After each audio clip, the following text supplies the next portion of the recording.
Hey Gnarly, how's it going? Long time no speak.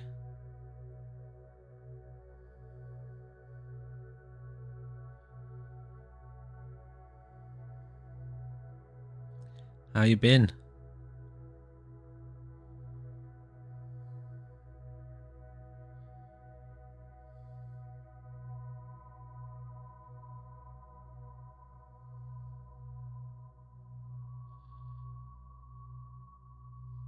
Yeah, up and down, that's life, isn't it? Or one part of life, the physical part. The worldly part. The worldly part of life is defined by the yin and yang, you know?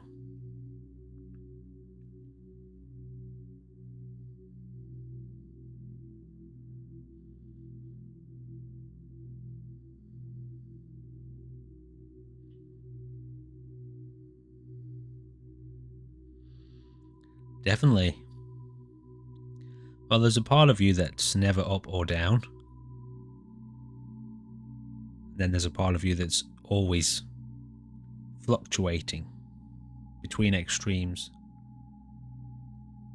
So, to differentiate means if you get too caught up in the part that's up and down, well, you always feel lost. And you're always confused. But if you can identify the part of you that's never up or down, and if that's where you live, in other words, if that's where you're observing from, then you won't be bothered by up or down. Because you know that they fluctuate. Neither one is permanent, and it has to. When it goes up, it has to go down, and when it goes down, it has to go up.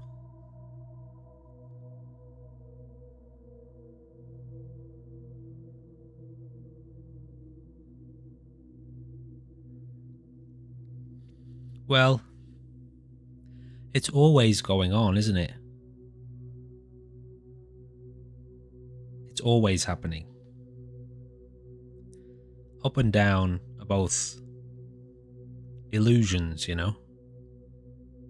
have to have a comparison. The present moment itself can't be up or down. When you look at the whole thing, this is why it's important to see the whole picture.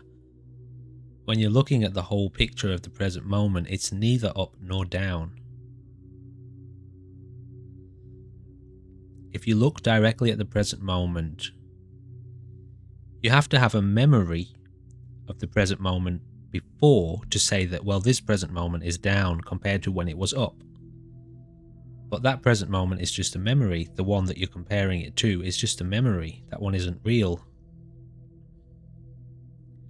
So if you're just present, still, within stillness, some people call it stillness, it's neither up nor down. So that's why it's important to differentiate. Or it's helpful to differentiate. It's helpful because it minimizes the pain and the misery. It absolutely lessens it, which is always nice. Yeah, I'm doing good. I'm doing okay.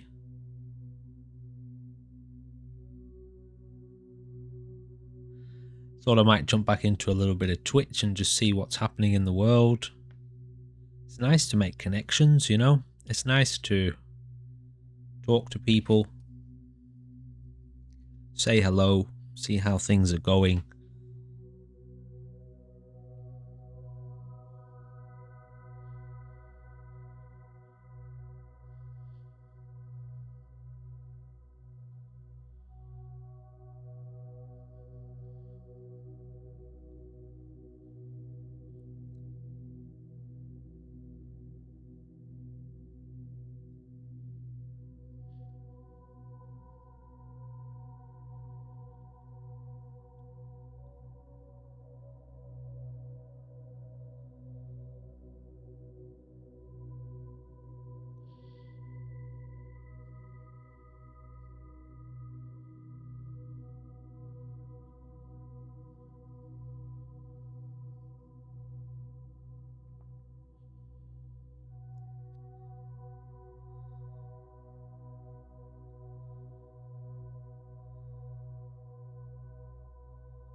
What have you been writing about?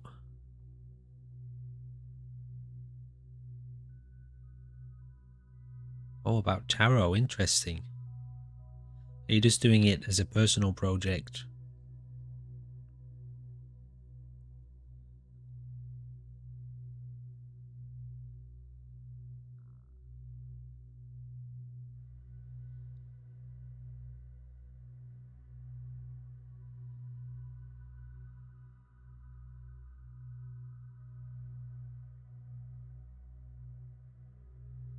Yeah, okay, cool. Which tarot deck do you use?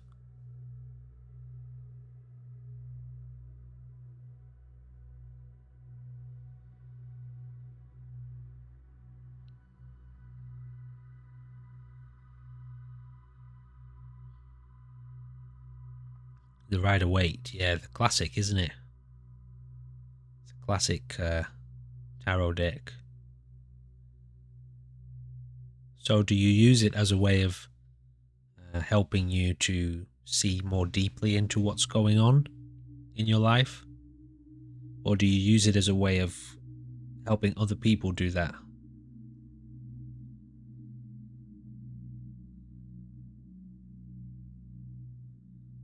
Yes, cool.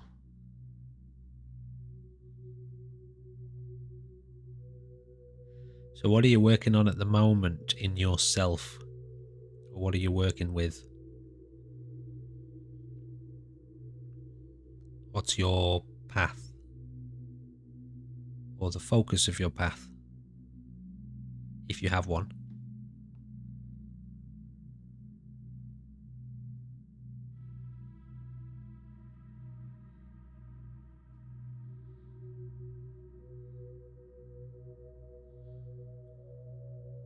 Independence from what?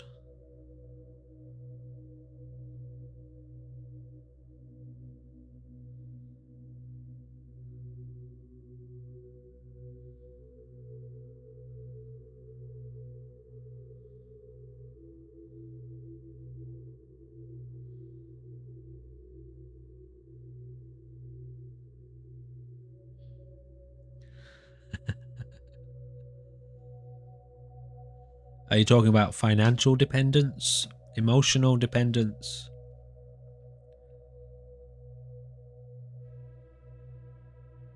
Psychological dependence?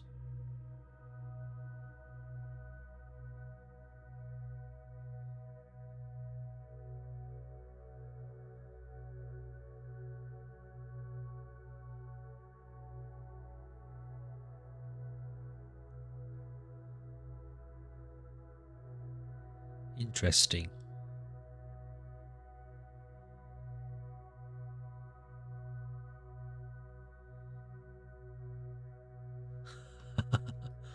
Okay, yeah, feel free to just leave out any E's. I will interpret your language minus the E's. Self-sufficient. And how are you going with that?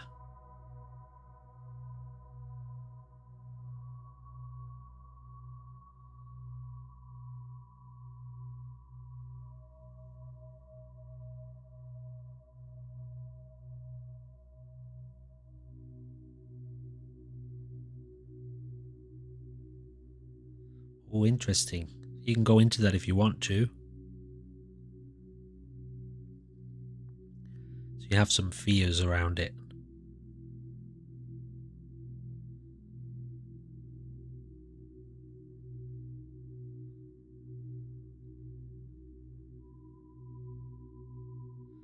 Oh, I see.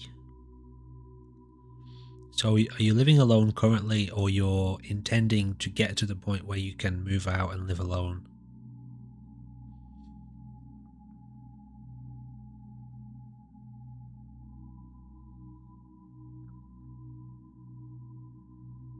So you're intending to move out. Interesting. So you've never lived alone. Well, there's a lot of power in being alone, and there's a lot of peace too. And when I say power, in terms of the power that sustains your life, gives your life perspective.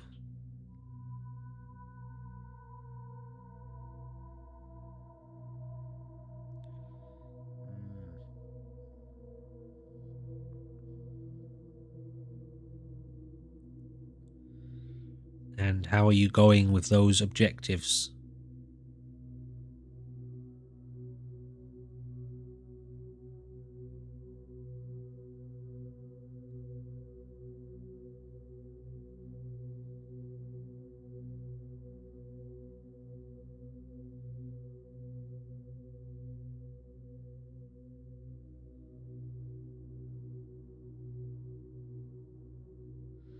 That's good. Any kind of objective like that just takes consistency and determination. If you're very serious about the goal, you just got to be consistent.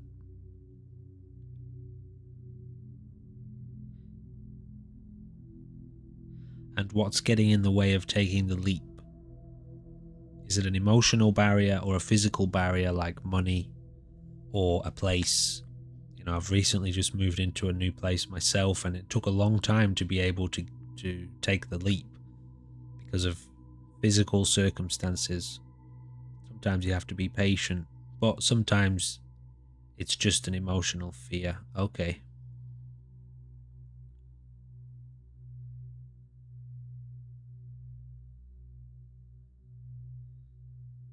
Well, the physical stuff you have to keep working on, don't you? Physical security, which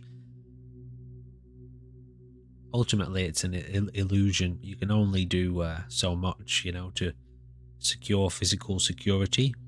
You think you have it, and everyone else kind of agrees that they think you have it too, so you sign the deal. But ultimately, nobody ever has it. Physical security can be gone in an instant, but you know, you can play the game and put all of the pieces in position temporarily. The emotional stuff, that's yeah, you can build up to that. You can work on it. You can practice being alone. You know, you can pretend to be alone. You can become alone internally, even when you're still dependent and you're still surrounded by other people. You can practice being alone, but there will be a final fear, like a cliff edge, that will only you'll only conquer that part by doing the act fully, and then you're on the other side, you know.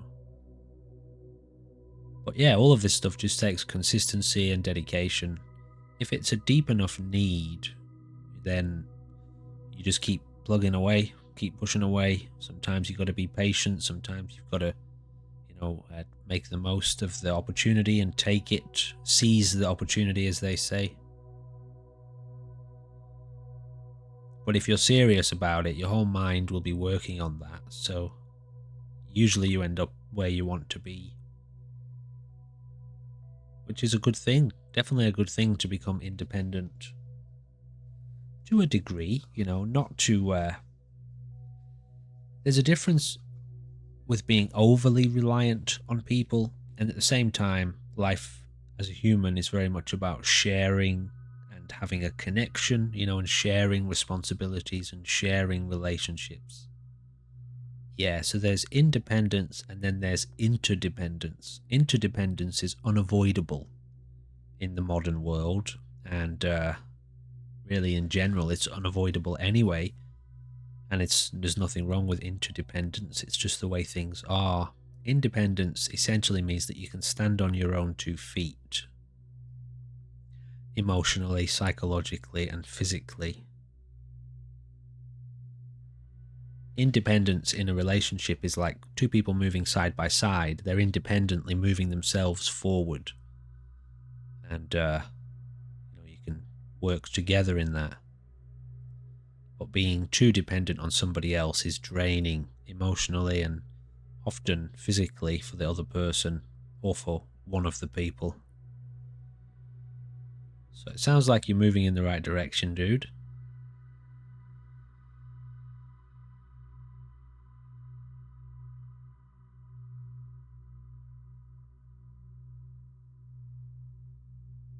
Yeah, cool. No dramas, man. Anytime.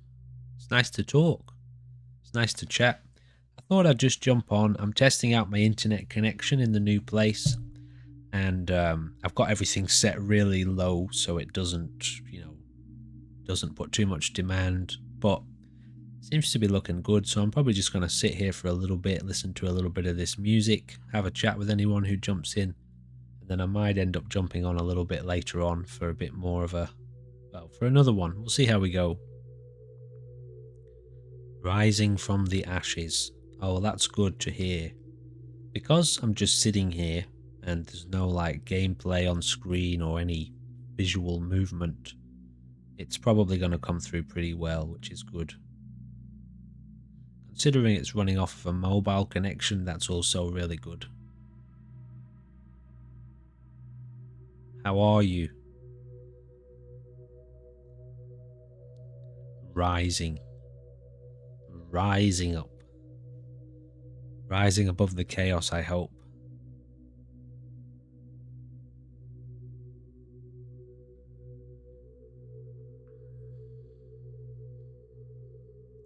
Oh, we were just talking about being alone.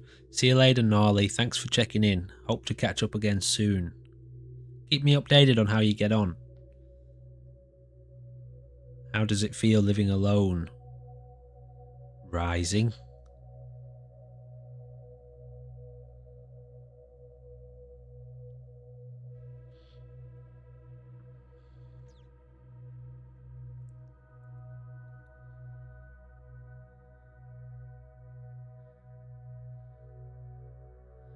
Ah, that's good, isn't it? So how does it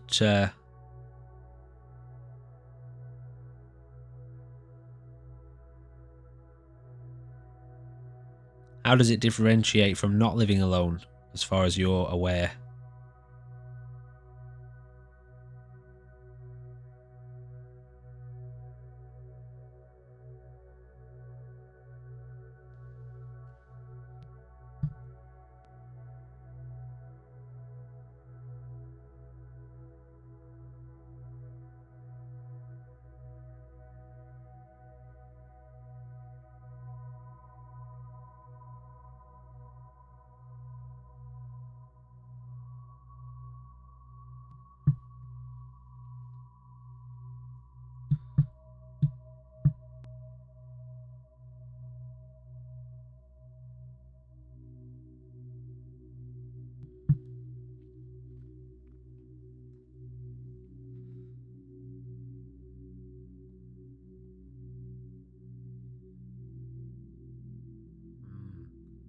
well, it's definitely a very important skill to be able to have, to be able to be alone.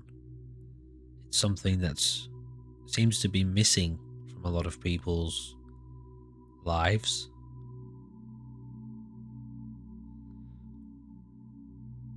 Well, you are, you're the only one carrying you, ultimately. It's not that other people can't carry you and that you can't share your experiences. Sometimes people want to carry you, but to have a fear of being alone, or to find yourself alone and then to become anxious or nervous or chaotic or distressed, is a problem. For people who want to know peace, it's a problem. So, you have to practice being alone, learn how to be alone, and in that space of aloneness where you can become very quiet and you can just be alone. Once you get connected to that space, people can enter into your aloneness and then leave, and you'll be the same when you're alone versus when you're with those people, if you learn how to maintain your aloneness. Aloneness actually just occurs internally.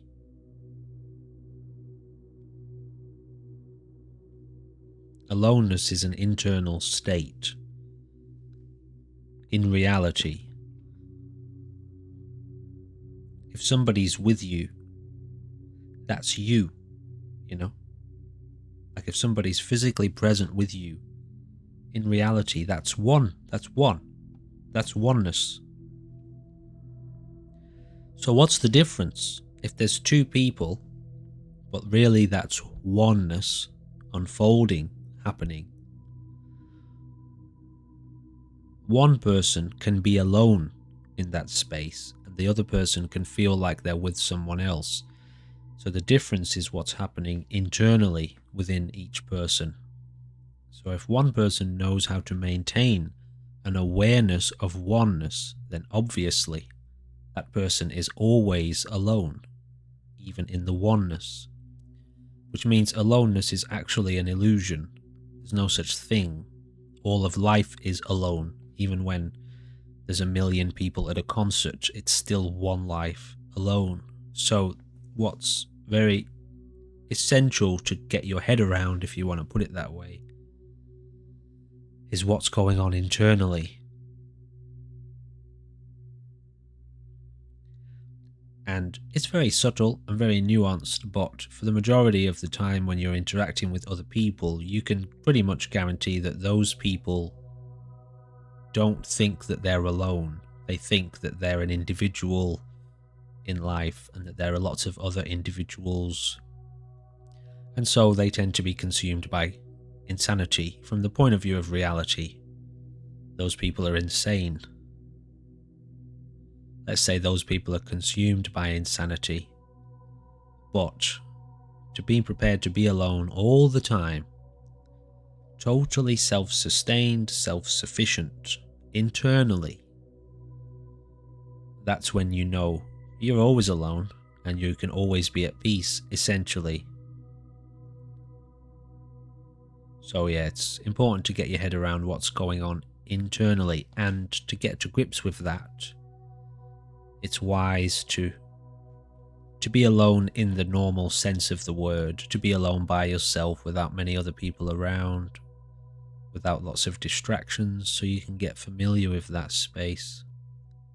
And then, of course, you see into the nature of your own ego, and you work through all of the various perceptions of insanity within yourself. So that's the path of practice, which I know from personal experience that's what you're interested in.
That's right, always one. Separateness is only an illusion. Separateness is, or the perception of being separate, is the result of perception. It looks like there's something else or that there's someone else. It just looks like that. Just like when you look in a mirror, it looks like there's another being there. And sorry, it looks like there's a reflection there. It just looks that way. There isn't really. There isn't really anyone else there. But you have to be able to see all the way into the present moment to see the oneness. Or I should say, to perceive the oneness, which happens at a very subtle level. The perception of oneness. To have the full perception of oneness, your perception has to be able to, you have to have a spherical perception. That means you can't just perceive one element. You have to perceive the entire sphere of the present moment, and then you're seeing one moment everywhere, the same moment throughout all space and time.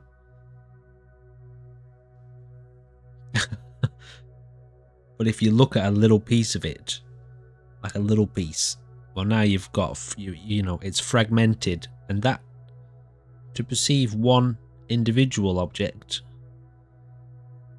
the mind produces lots of other little objects as well, conceptually, which is why it's an illusion to perceive separateness. There's nothing anywhere that's separate.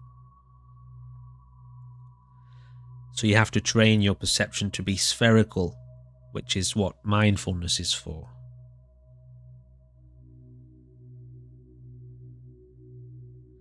All-encompassing perception. You also have to be able to abandon those perceptions and let them go.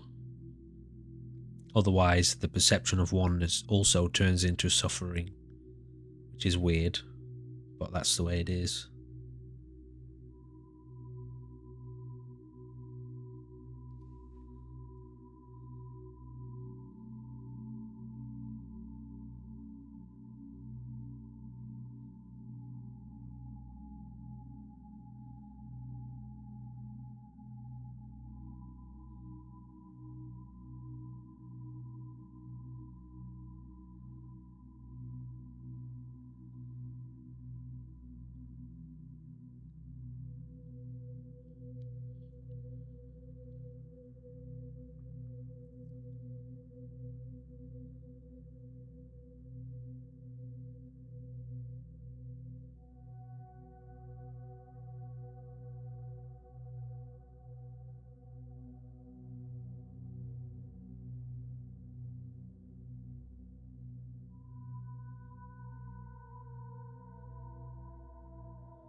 One of my first experiences happened,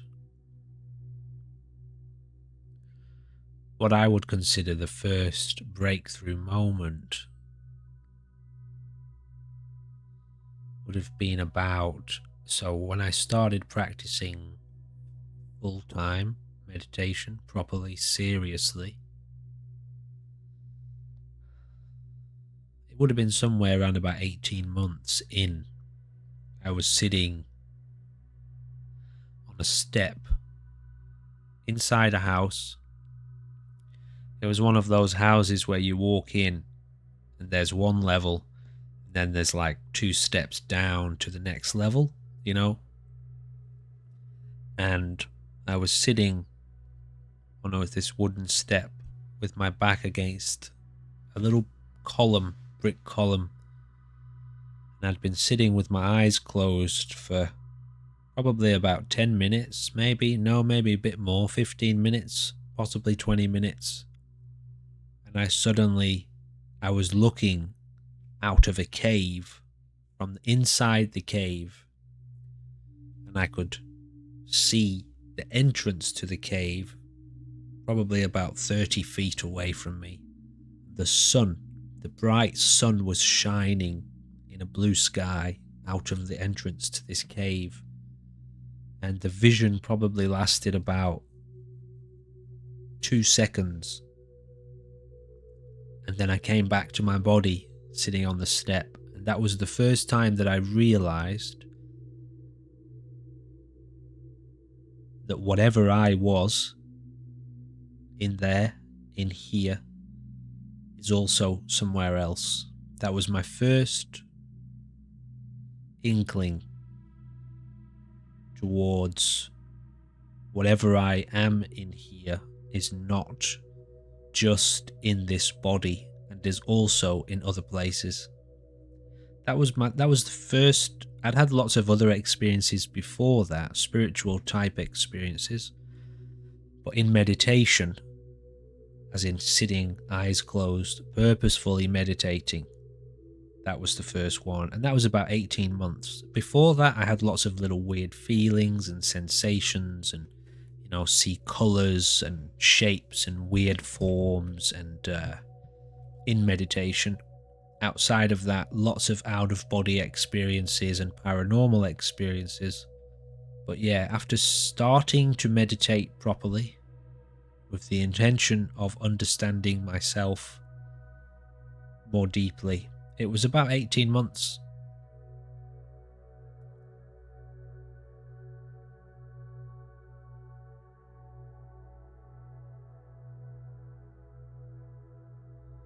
And it reminded me of another experience I'd had on ecstasy when I was younger. I would have been about 16, about 16 or 17. And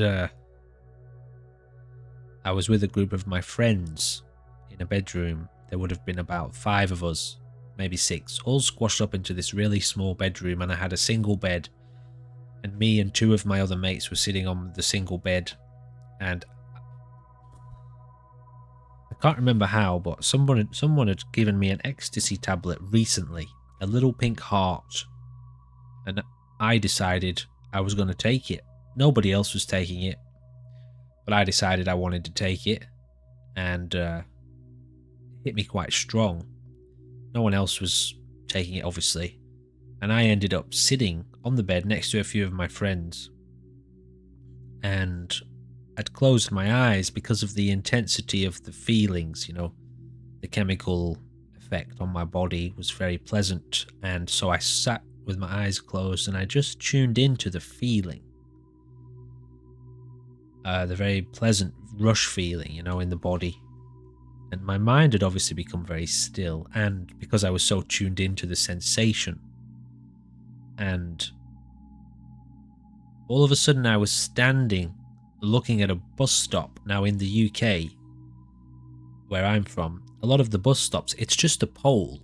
It's just a pole with a metal flag on it, basically, that says the bus number on it, the name of the street or whatever that it's on. It's a metal pole. And so I'm I find myself just suddenly looking at this metal pole with a bus flag thing on it, and I turn to my friend and I say to him, "Are you coming back to mine?"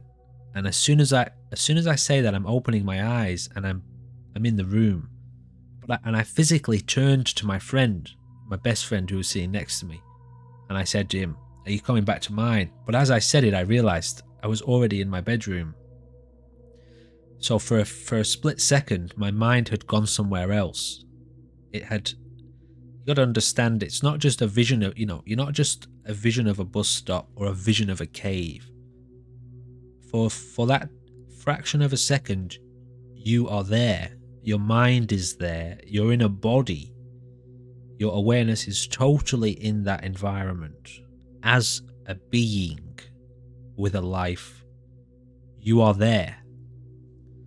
And anyway, so yeah, this experience in meditation when I was in a cave reminded me of this experience that I'd had on ecstasy, and that was further little breadcrumbs. It's like, okay, there's something going on here. Whatever I am here is not just this physical body. And I had no idea what it was. I had no, I had a lot more insight and experience after that. And at the time, it made the question very concrete for me. The question of, I need to know what this is. What am I then? What is this life? If my experience of this life is not just this body, what is it? And that's what I mean by that question became very concrete. And from that moment on, with the cave experience, I couldn't put meditation down. And it became my deepest priority in life to go as deep as possible into meditative experiences. As a young person, before I found meditation, I'd had lots of the experiences, paranormal sort of things, and just going back to that other experience with ecstasy, those experiences gave me enough of a problem. You can't have those experiences and not have it fuck you over mentally, as in, how can I continue to walk around in this life pretending that this makes sense when all of this other shit's happened, and it happens frequently, and no one else around me seems to know anything about it. How can I play the game of normal? I couldn't. So anyway, I was lucky that I found meditation, because then I was given the key to, oh, you want to know what's through that door? Well, here's the key. There's 1,000 doors though, so you're going to have to test it in every single one of those doors. And the key will open each door. That means there's lots of different types of experiences you can have in meditation. But to resolve the problem of what you are fully, there's only one door for that. So you'll have to test it out. And that's why it takes a long time. When you start to meditate, it takes a long time. Bear in mind though, getting back to your question, every door is a breakthrough. Every time you go through one of those doors, it's a breakthrough moment. But there's one door where the breakthrough is that there's no more breakthroughs after that. So that's the one you're aiming for, obviously, if you want to go all the way. But that's hard. That's hard. It's hard to get through, and it's hard to live with. I'll show you what I'm looking at here so you can see it.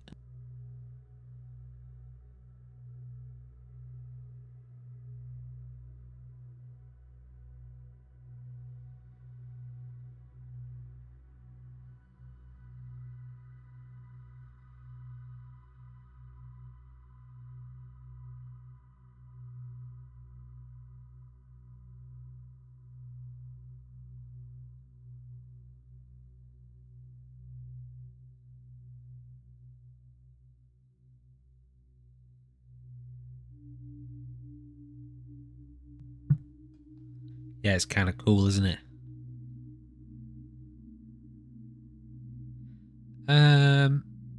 This is, I don't think this is an AI thing. This is probably some sort of, well, it's definitely CGI, but it's probably human made. It's just on a loop. It's probably out of a movie or something like that. It's just some sort of short clip. If you watch it, it repeats itself.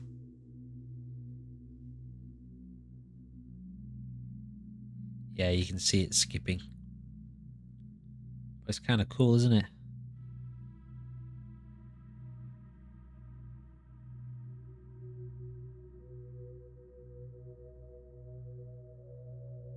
Do you remember that experience I told you about? Floating through the abyss with all of the little points of light, and I zoomed into one. This is what it looked like, but without the galaxy there, just the lights.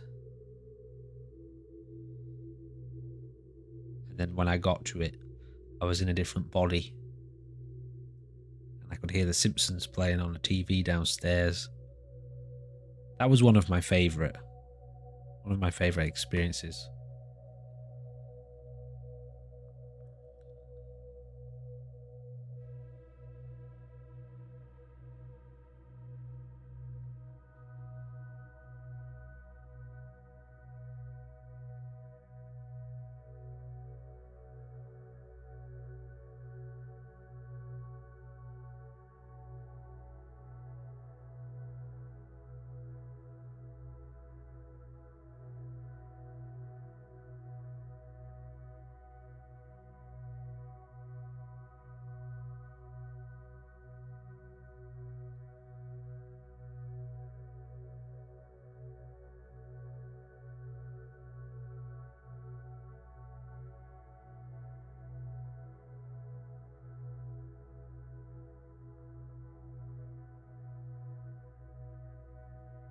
We'll go for like another 5 minutes.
That'll do for now.